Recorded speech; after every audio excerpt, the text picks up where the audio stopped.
irmãos, nos aproximamos do final do tempo comum, tempo litúrgico da Igreja, constituído de 34 semanas. Esta é a 33ª semana do tempo comum. Como já nos disse, é um ciclo que se fecha.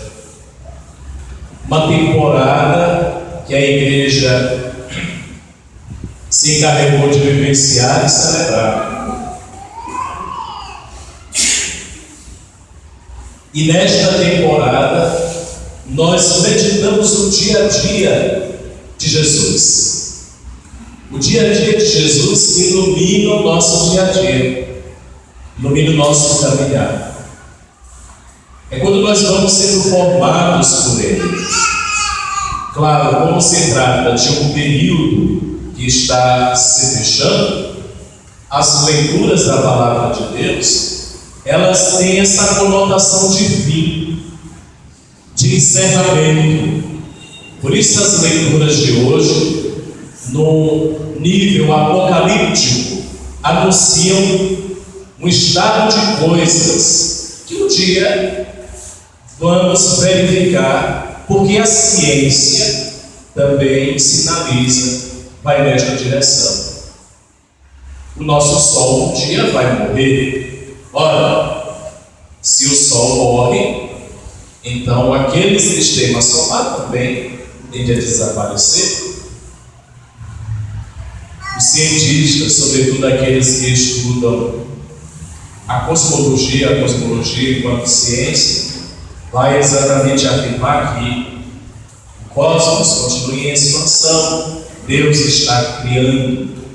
Essa expansão significa a criação de Deus. O universo, ele se expande. Mas haverá um dia, teorias, em que a expansão vai acabar. E, portanto, o universo vai fazer isso, colher, até que haja uma nova explosão e tudo comece de novo, dizem os teóricos. Então isso é fato, o mundo vai acabar. O mundo vai acabar. E esse processo de finalização, de término, de conclusão, e muito está sendo acelerado por nós. Cuidado com o planeta Terra, é que temos feito da Terra. Notaram que nesse ano as temperaturas estão acima do normal? Que o Aedes aegypti não aparece apenas no período do verão, mas o ano inteiro, que o mosquito, ele agora está vivendo em todas as estações, gostou tanto que permanece, não vai mais embora, não é mais um período apenas. Não é apenas o verão, mas agora todas as estações. Gostou da companhia dos humanos, da nossa companhia, resultado das transformações que estão acontecendo, mas que antes de fazermos leituras que alarmeiam, que o fim está próximo e que o Senhor vai voltar e que vai haver o arrebatamento da igreja, não se trata disso. Não se trata ainda dessa questão. Claro, a igreja nos ensina que o Senhor voltará. Haverá uma irrupção histórica da presença de Deus no tempo. O Senhor voltará. Mas é preciso que nós façamos valer o seguinte, dizem alguns estudiosos, falando da parousia desta segunda vinda do Senhor, que o Senhor, uma vez que entrou, ele não mais saiu. Porque o reino está no meio de vós, dizia-nos o Senhor em sua palavra na liturgia da missa de quinta-feira. Os fariseus interrogam a Jesus: quando vai acontecer o fim do mundo? Os fariseus interrogam a Jesus: quando essas coisas vão acontecer? Quando o reino vai se estabelecer, se instaurar? Ao que Jesus responde: o reino está no meio de vós. A responsabilidade, portanto, é nossa. O cuidado com o planeta é nosso. Estamos falando de algo vital.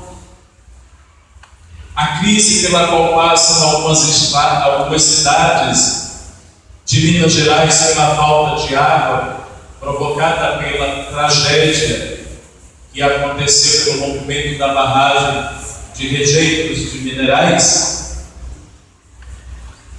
é sintoma dessa ganância nossa, do descuido nosso, pela falta de não saber cuidar, pela ausência do cuidado, digo melhor.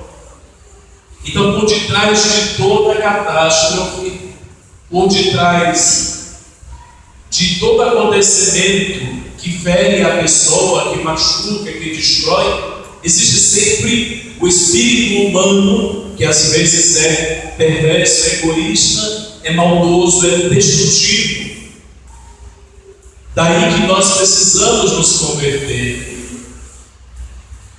Esta liturgia de hoje chama a nossa atenção para o fato de que nós podemos acelerar a nossa destruição, acelerar o processo de desaparecimento da raça humana.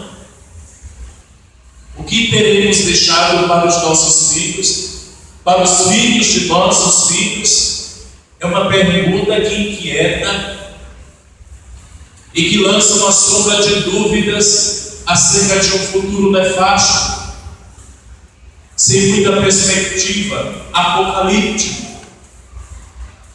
de dor, de angústia, de escassez. Minha gente, não é por acaso que a ciência, sobretudo a NASA, Centro de Pesquisa norte-americano, vai se encaminhando para uma exploração dos planetas. Por que esse desejo, essa fissura por Marte? Porque a humanidade sempre se sentiu ameaçada, e hoje mais do que nunca. Queremos ir a outros lugares, desbravar outros planetas, para quem sabe perpetuar a espécie, porque nós corremos risco. Não quero alardear para vocês uma situação de desespero, como se isso fosse acontecer amanhã, mas o quanto puder mudarmos a direção das escolhas que nós fazemos, mas vamos contribuir para que vivamos mais, para que vivamos melhor. E esse é o compromisso de todos nós, é o compromisso de cada um e de cada uma. Diante desta situação de finalização, de tempo que se completa, a palavra de Deus, nela inteira, em toda esta liturgia, nos conclama a esperança, porque a última palavra não é a da morte, não é a da dor, não é o desespero que sepulta as possibilidades, mas é esperança. Paira sobre nós a esperança, esperança de dias melhores, esperança de tempos melhores, porque Deus caminha conosco, Ele é o Emanuel. E domingo próximo nós vamos celebrar a festa de Cristo, Rei do Universo. Vamos coroar o fim de um tempo litúrgico, dizendo que Jesus é o Senhor, e nele nossas esperanças se renovam. As promessas de Deus se cumprem em Jesus, e a promessa de Deus para nós é promessa de felicidade, é promessa de salvação, é promessa de alegria, porque Deus não sente gozo e prazer na humanidade que sofre.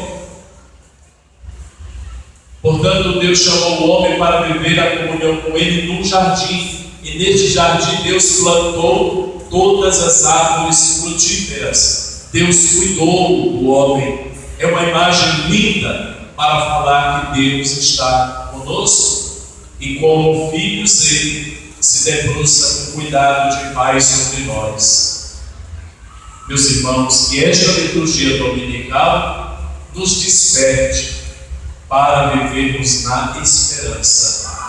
Do verbo esperançar. Não é a esperança de quem espera sentado. Eu tenho esperança que a minha aposentadoria saia. Eu tenho a esperança que o meu trabalho saia. Não é a espera frustrada, daquela que nos coloca numa expectativa sem nos movermos, mas é esperançar na luta, promover a conquista. É esta esperança cristã, de esperançar, que nós precisamos assumir cotidianamente. É colocar a mão na massa, é correr ao encontro e tornar as possibilidades algo muito concreto. Que Deus nos ajude e que a nossa vocação de igreja nos faça brilhar no mundo com esta mensagem para a humanidade. Que, embora pareçamos dentro de uma caverna escura, nós estamos certos que lá fora o sol brilha.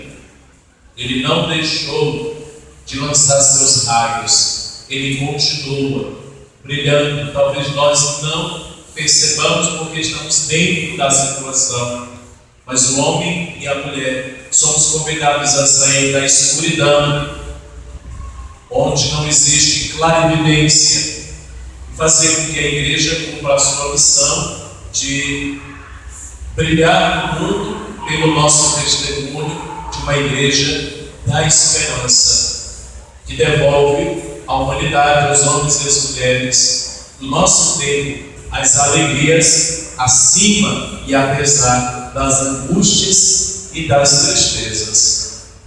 Meus irmãos, vamos professar a nossa fé em Deus. Creio